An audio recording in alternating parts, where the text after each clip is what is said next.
392.16 ಮೀಟರ್ಗಳು ಅಥವಾ 765 kilo hertz ತರಂಗಾಂತರ. ಇದು ಆಕಾಶವಾಣಿಯ ಧಾರವಾಡ ಕೇಂದ್ರ.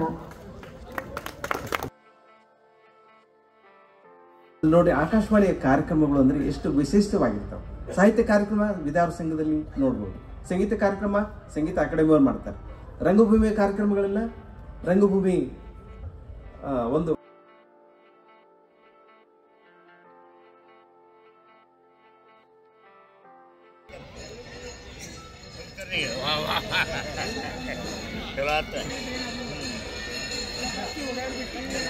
ಶಿವ ಬೆಳಕಿ ಗೋವಿಂದ ಮಣ್ಣೂರು ಸಮಜಿ ಸಾಹೇಬರು ಕಲಾವಿದರು.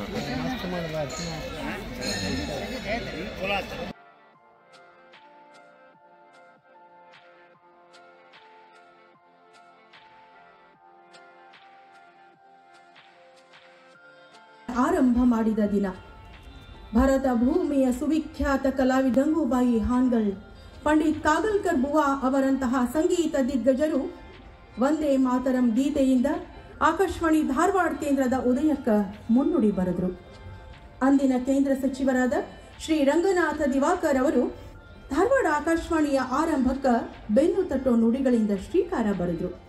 ಮುಂದೆ ಧಾರವಾಡ ಆಕಾಶವಾಣಿ 392.16 ಮೀಟರ್ಗಳು ಅಥವಾ 765 ಕಿಲೋ ಹರ್ಟ್ಜ್ ತರಂಗಾಂತರ.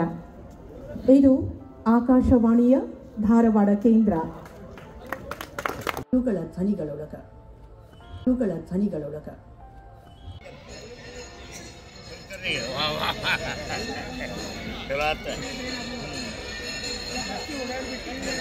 ಶಿವ ಬೆಳಕಿ ಗೋವಿಂದ ಮಣ್ಣೂರು ಸಮಜಿ ಸಾಹೇಬರು ಕಲಾವಿದರು.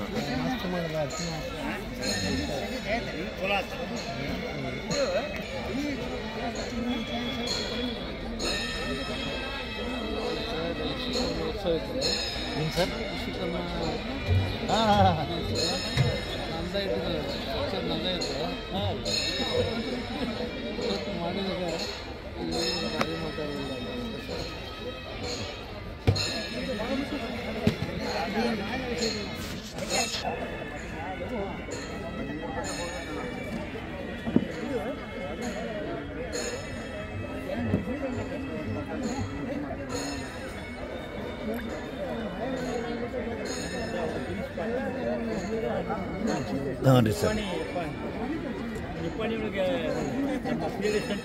ಹೌದು ರೀ ಸರ್.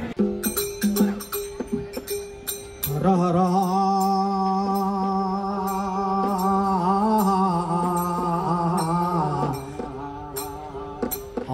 ಆಗಿಯ ಆಗಿಯ ಆಗಿಯ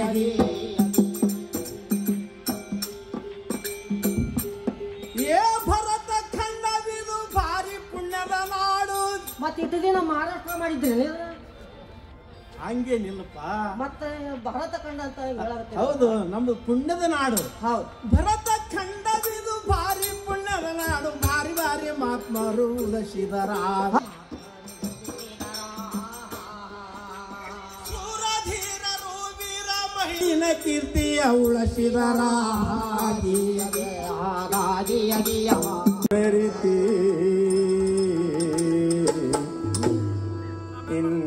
ಸುದಿನ ಇರತೆ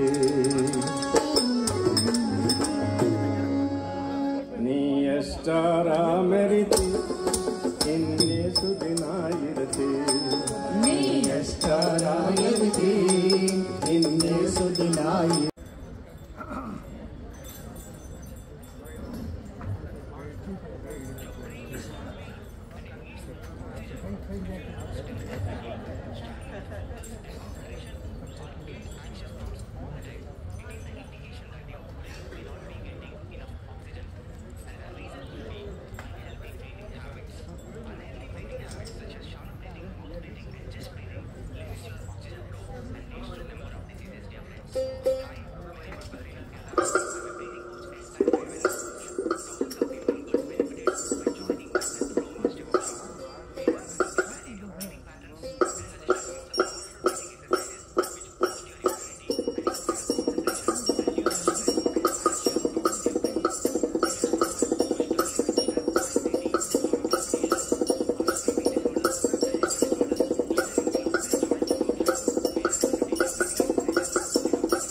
ಎಲ್ಲಮ್ಮನ ಜಾತ್ರೆಗೆ ಬಲ್ಲವರೋಗಿ ನೋಡಬೇಕು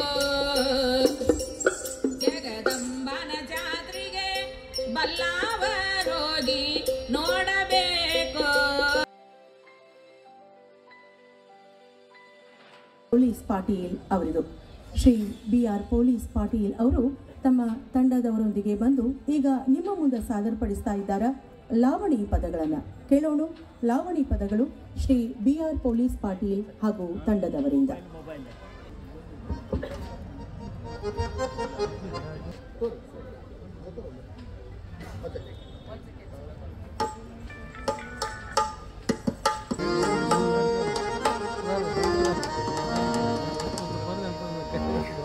ಜಾತ ಮುತ್ತಿನಂತ ಜನ ಕೇಳರೆ ಜಾತ್ರಂಗ ಮಾಡಬೇಕು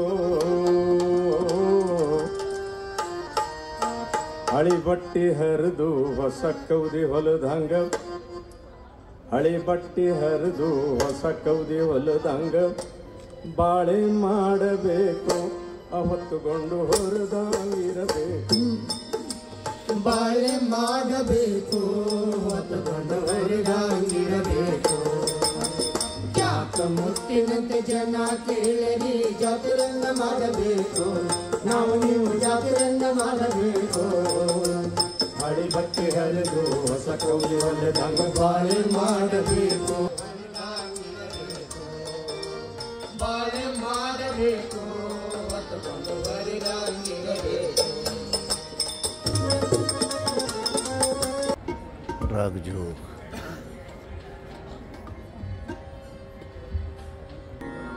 हेलो हेलो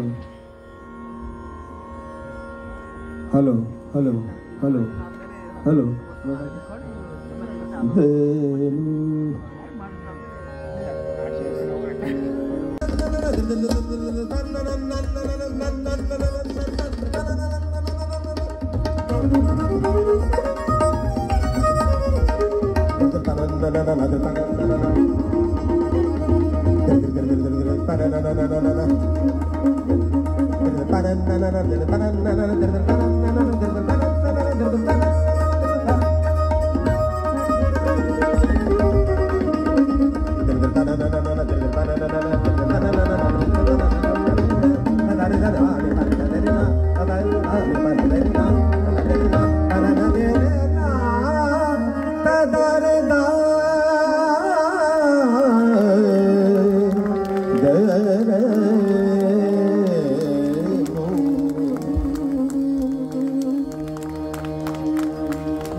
मोरे घर आयो साजन मोरे घर साजन मोरे घर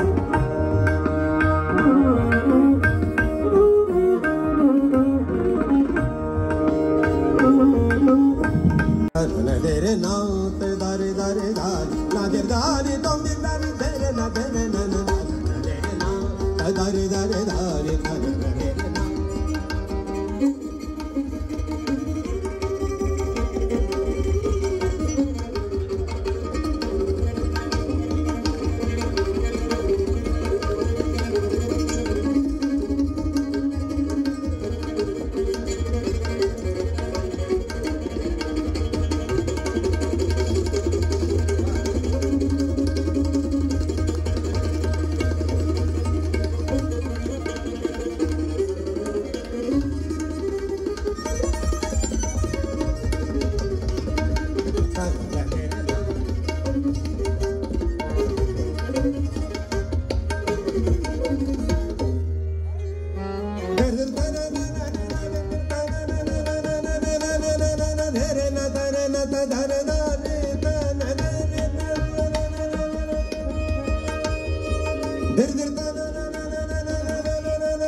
ಎಲ್ಲರಿಗೂ ನಮಸ್ಕಾರ.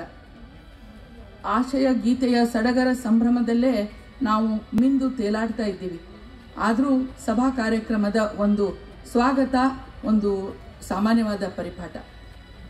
ಆತ್ಮೀಯರೇ, ಧಾರವಾಡ ಆಕಾಶವಾಣಿ 75 ನಾಳೆಯಿಂದ 76ರಲ್ಲಿ ಪದಾರ್ಪಣೆ ಮಾಡ್ತಾ ಇದೆ. ಈ ಸುದೀರ್ಘ ಕಾಲದ ಆಕಾಶವಾಣಿಯ ಅಭ್ಯುದಯಕ್ಕೆ ಕಾರಣ ಎಲ್ಲ ಪ್ರಾತಸ್ಮರಣೀಯರನ್ನ ನಾನು ಮೊದಲಿಗೆ ನೆನಲಿಕ್ಕೆ ಇಷ್ಟಪಡ್ತೀನಿ. ಯಾಕಂದ್ರೆ ಅವರು ಬೀಜ ಬಿತ್ತಿ ನೆಟ್ಟು ಬೆಳೆಸಿ ಆಲದ ಮರವನ್ನಾಗಿ ಮಾಡಿದ ಮೇಲೆ ನಾವು ಇವತ್ತು ಅದರ ಫಲವನ್ನ ಅನುಭವಿಸ್ತಾ ಇದ್ದೀವಿ. ನೋಡಿ, ಆಕಾಶವಾಣಿಯ ಕಾರ್ಯಕ್ರಮಗಳು ಅಂದ್ರೆ ಎಷ್ಟು ವಿಶಿಷ್ಟವಾಗಿರ್ತವೆ. ಸಾಹಿತ್ಯ ಕಾರ್ಯಕ್ರಮ ವಿದ್ಯಾರ್ಥಿ ಸಂಘದಲ್ಲಿ ನೋಡ್ಬೋದು, ಸಂಗೀತ ಕಾರ್ಯಕ್ರಮ ಸಂಗೀತ ಅಕಾಡೆಮಿಯವರು ಮಾಡ್ತಾರೆ, ರಂಗಭೂಮಿಯ ಕಾರ್ಯಕ್ರಮಗಳನ್ನ ರಂಗಭೂಮಿ ಒಂದು ಅಕಾಡೆಮಿಯವರು ಮಾಡ್ತಾರೆ. ಆದರೆ ಎಲ್ಲವೂ ಕಾರ್ಯಕ್ರಮಗಳು ಸಮ್ಮಿಳಿತವಾಗಿರುವಂತಹದ್ದು, ಜೊತೆಗೇನೆ ಒಂದು ವೈಚಾರಿಕ ಚಿಂತನೆಗಳು, ವೈಚಾರಿಕ ಮಂಥನಗಳು ಆಗುವಂತಹ ಒಂದು ಸ್ಥಳ ಆಕಾಶವಾಣಿ. ಧಾರವಾಡದಲ್ಲಿ ಆ ಒಂದು ಗಂಡು ಬೆಟ್ಟನ ನಾಡು ಅಂತ ಹೇಳ್ತೀವಿ, ಅದರಲ್ಲಿ ಈ ಒಂದು ಸಾಂಸ್ಕೃತಿಕ ಪ್ರತಿನಿಧಿಯಾಗಿ, ನಮ್ಮ ಸಾಂಸ್ಕೃತಿಕ ರಾಯಭಾರಿಯಾಗಿ ಇರುವಂಥದ್ದು ನಮ್ಮ ಆಕಾಶವಾಣಿ ಧಾರವಾಡ. ಇವತ್ತು ಈ ಸಂಭ್ರಮ ನೋಡ್ತಾ ಇದ್ರೆ ಅನಿಸುತ್ತೆ, ಈ ತರ ಒಳ್ಳೆಯ ನಾಟಕ ಪ್ರದರ್ಶನ ಆಗೋದಿದೆ. ನಾಟಕ ರಚನಕಾರ ನಮ್ಮ ಮಧ್ಯೆ ಇದ್ದಾರೆ, ಗೋವಿಂದ ಬಂಡೋರವರಿದ್ದಾರೆ.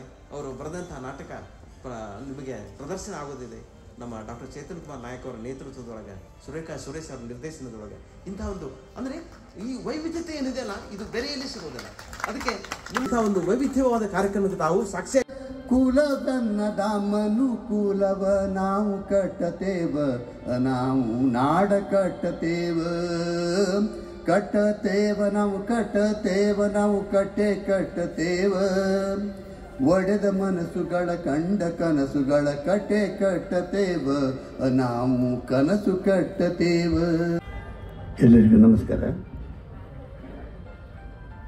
ವೇದಿಕೆ ಮೇಲೆ ನನ್ನ ಜೊತೆಗೆ ಇರುವಂಥ ರಾಜನ್ ದೇಶಪಾಂಡೆ ಅವರೇ, ಅರುಣ್ ಪ್ರಭಾಕರ್ ಅವರೇ, ಪಂಡಿತ್ ವೆಂಕಟೇಶ್ ಕುಮಾರ್ ಅವರೇ ಮತ್ತು ಇಲ್ಲಿ ನಮಗೆಲ್ಲ ಬಹಳ ಪ್ರಿಯರಾದಂತಹ ಶರಣಬಸವ ಚೋಳಿನವರೇ ಮತ್ತು ಈ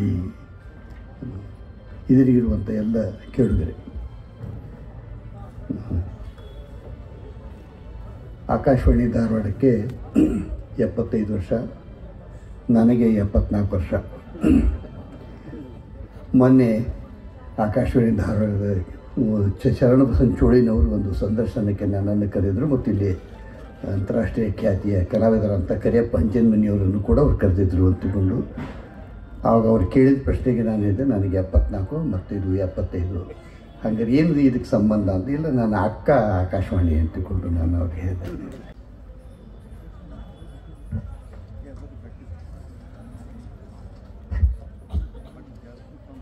ಮೊಟ್ಟ ಮೊದಲಿಗೆ ಆಕಾಶವಾಣಿಯ ಅಭಿಮಾನಿ ವೃಂದಗಳಿಗೆ ನನ್ನ ನಮನಗಳು.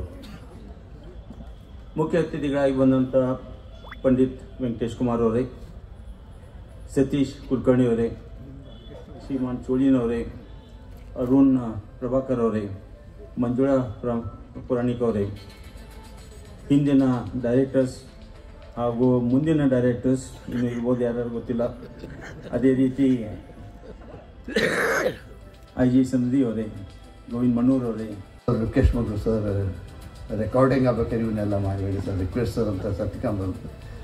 ಕೊನೆಗೆ ಅಲ್ಲಿ ಹೋದಾಗ ಸತ್ಯಕಾಂಬ ಅವರು ಒಂದಿಷ್ಟು ಮನಸ್ಥಿತಿ ಬದಲಾಯ್ತಲ್ಲ ಅಂತಂದರೆ ಅವರು ಭಾಳ ವಿಶಿಷ್ಟವಾಗಿ ಭಾಳ ಫ್ಲೂಯೆಂಟಾಗಿ ಬರ್ತಾರೆ, ಫ್ಲೋ ಆಗಿ ಮಾತಾಡಿದರು.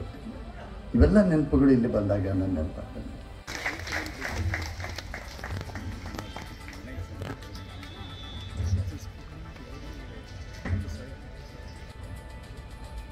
ಈ ವೇದಿಕೆಯಲ್ಲಿ ಆಸೀನರಾದಂಥ ಡಾಕ್ಟರ್ ರಾಜನ್ ದೇಶಪಾಂಡೆ ಅವರೇ, ಶ್ರೀ ಸತೀಶ್ ಕುಲಕರ್ಣಿ ಅವರೇ, ಧಾರವಾಡ ಆಕಾಶವಾಣಿ ಮುಖ್ಯಸ್ಥರು ಅರುಣ್ ಕೆ ಪ್ರಭಾಕರ್ ಅವರು ಹಾಗೂ ಕಾರ್ಯಕ್ರಮದ ವಿಭಾಗದ ಮುಖ್ಯಸ್ಥರು ಶರಣಬಸವ ಚೋಳಿನವರೇ ಹಾಗೂ ಮಂಜುಳಾ ಮೇಡಮ್ ಅವರೇ, ಇಲ್ಲಿ ನೆರೆದಂಥ ಹಿರಿಯ ಸಾಹಿತಿಗಳೇ, ಸಂಗೀತಗಾರರೇ, ಕಲಾವಿದರೇ, ಕಲಾಪ್ರೇಮಿಗಳೇ, ತಮ್ಮೆಲ್ಲರಿಗೂ ನನ್ನ ಶರಣಾರ್ಥಿಗಳು. ಈ ವೇದಿಕೆಯಲ್ಲಿ ಆಸೀನರಾದಂಥ ಡಾಕ್ಟರ್ ರಾಜನ್ ದೇಶಪಾಂಡೆ ಅವರೇ, ಶ್ರೀ ಸತೀಶ್ ಕುಲಕರ್ಣಿ ಅವರೇ, ಧಾರವಾಡ ಆಕಾಶವಾಣಿ ಮುಖ್ಯಸ್ಥರು ಅರುಣ್ ಕೆ ಪ್ರಭಾಕರ್ ಅವರು ಹಾಗೂ ಕಾರ್ಯಕ್ರಮದ ವಿಭಾಗದ ಮುಖ್ಯಸ್ಥರು ಶರಣಬಸವ ಚೋಳಿನವರೇ ಹಾಗೂ ಮಂಜುಳಾ ಮೇಡಮ್ ಅವರೇ, ಇಲ್ಲಿ ನೆರೆದಂಥ ಹಿರಿಯ ಸಾಹಿತಿಗಳೇ, ಸಂಗೀತಗಾರರೇ, ಕಲಾವಿದರೇ, ಕಲಾಪ್ರೇಮಿಗಳೇ, ತಮ್ಮೆಲ್ಲರಿಗೂ ನನ್ನ ಶರಣಾರ್ಥಿಗಳು. ನನಗೆ ಇದರ ನಂಟು ಅಂದ್ರೆ ನಾನು 8 ವರ್ಷ ಇದ್ದಾಗ ಇದು ಸ್ಟಾರ್ಟ್ ಆಯಿತು. ಆವಾಗ ಮೊಟ್ಟ ಮೊದಲಿಗೆ ಚಂದೀರ್ ಕಣ್ವಿಯವರು ಈ ಆಕಾಶವಾಣಿ ಒಳಗೆ ನಾಟಕ ಮಾಡೋದ್ರಲ್ಲಿದ್ದರು. ಆ ನಾಟಕಕ್ಕೆ ನಾನು ಇಲ್ಲಿ ನೋಡೋಕ್ಕಂಥ ಗದಿನಿಂದ ನಾನು ಅವ್ರ ಜೊತೆಗೆ ಬಂದಿದ್ದೆ. ಆಗ ಇಲ್ಲಿ ಗಿಳಿವಿಂಡು ಕಾರ್ಯಕ್ರಮ ಭಾಳ ಹೆಸರು ಮಾಡ್ತಿತ್ತು. ನನಗೂ ಒಂದು ಅವಕಾಶ ಕಲ್ಪಿಸಿಕೊಟ್ರು. ಗಿಳಿವಿಂಡು ಕಾರ್ಯಕ್ರಮದೊಳಗೆ ನಾನು ಭಾಗಿಯಾಗಿದ್ದೆ. ಆನಂತರ ಇದರ ನಂಟನ್ನು ಹೆಂಗಾಯ್ತಂದ್ರೆ ಇಲ್ಲಿವರೆಗೆ ನಾನು 350ರಷ್ಟು ಆಕಾಶವಾಣಿ ಸಂದರ್ಶನಗಳನ್ನು ಕೊಟ್ಟೀನಿ ಕೃಷಿ ರಂಗದೊಳಗೆ. ನಾನು ಕೃಷಿ ಪದವೀಧರ, ಕೃಷಿ ಪ್ರಾಧ್ಯಾಪಕನಾಗಿ ನಿವೃತ್ತಿ ಆಗೋಕ್ಕಿಂತ ಮುಂಚೆ ಇದೊಂದು ನಮ್ಮ ಸಿಲೆಬಸ್ನೊಳಗೆ ಆಕಾಶವಾಣಿ ಅನ್ನೋದೊಂದು ಒಂದು ಪಾಠವಾಗಿತ್ತು ಅಂತ ಹೇಳ್ಬೋದು. ಧಾರವಾಡ ಕೃಷಿ ಮಹಾವಿದ್ಯಾಲಯ ಅಷ್ಟೇ ಇತ್ತು. ಆಗ ರೈತರಿಗೆ ಸಲಹೆಗಳನ್ನು ನೀಡುವಂಥ ಒಂದು ಕಾರ್ಯಕ್ರಮದೊಳಗೆ ನಾವು ಭಾಗಿಯಾಗಿದ್ವಿ. ನಮ್ಮ ಕೃಷಿ ಮಹಾವಿದ್ಯಾಲಯದೊಳಗಿನ ಹಲವಾರು ಗುರುಗಳು ಕೂಡಿ ಇಲ್ಲಿ ಬಂದು ನಾವು ಸಂದರ್ಶನವನ್ನು ಮಾಡ್ತಿದ್ವಿ. ಮತ್ತು ನಮ್ಮ ಹತ್ರ ಆಕಾಶವಾಣಿ ಸಿಬ್ಬಂದಿ ಬಂದು ರೈತರ ಹೊಲಕ್ಕೆ ಹೋಗಿ ರೈತರು ಏನು ಮಾಡ್ತಾರೆ, ರೈತರಿಗೆ ಏನು ಅವಶ್ಯದ, ಬೀಜದ ಅವಶ್ಯಕತೆ ಆಗಲಿ ಅಥವಾ ಗೊಬ್ಬರದ ಅವಶ್ಯಕತೆ ಆಗಲಿ, ಅದರ ಪ್ರಮಾಣವಾಗಲಿ, ಅದರ ಬಗ್ಗೆ ಹಲವಾರು ಸಂದರ್ಶನಗಳನ್ನು ನಾವು ನೀಡ್ತಾ ಇದ್ವಿ.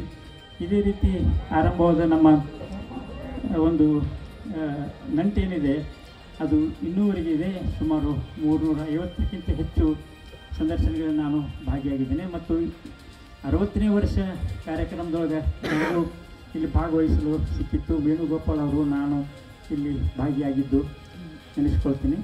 ಅದರಂತೆ ಈಗ 75 ವರ್ಷಗಳು ತುಂಬಿವೆ. ನನಗೆ 82 ವರ್ಷ ಆಗಿದೆ. ಈ ಸಂದರ್ಭದೊಳಗೆ ನನಗೆ ಅವಕಾಶ ಕಲ್ಪಿಸಿಕೊಟ್ಟ ಚೋಳಿನವರಿಗೆ ಧನ್ಯವಾದಗಳನ್ನು ಹೇಳ್ತಾ ತಮ್ಮೆಲ್ಲರಿಗೆ ನಮಸ್ಕಾರ. 82ರ ಯುವಕ ಡಾಕ್ಟರ್ ವಿಜಯಕುಮಾರ್ ಗಿಡ್ನವರವರು ತಮ್ಮ ಪ್ರೀತಿಯ ನುಡಿಗಳನ್ನು ನಮ್ಮೊಂದಿಗೆ ಅಭಿಯಂತರ ನಿರ್ದೇಶಕರಾದ ಶ್ರೀಮತಿ ಆರ್ ವಾಣಿ ಅವರಿಂದ ಗೌರವ ಸಮರ್ಪಣೆ.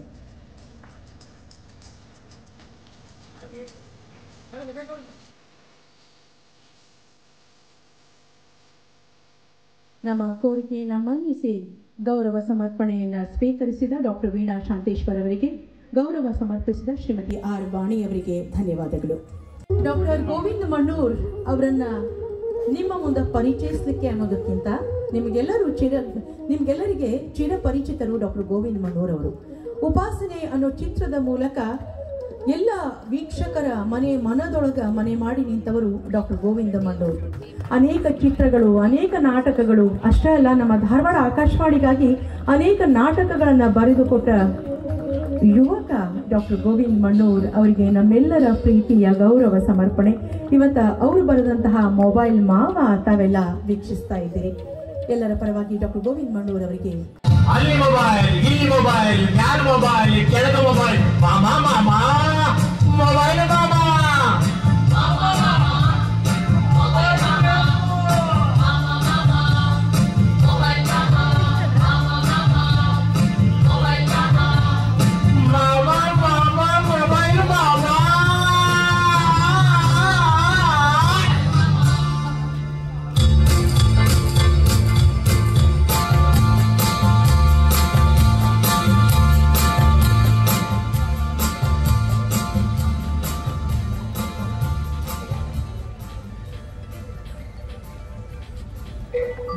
Okay.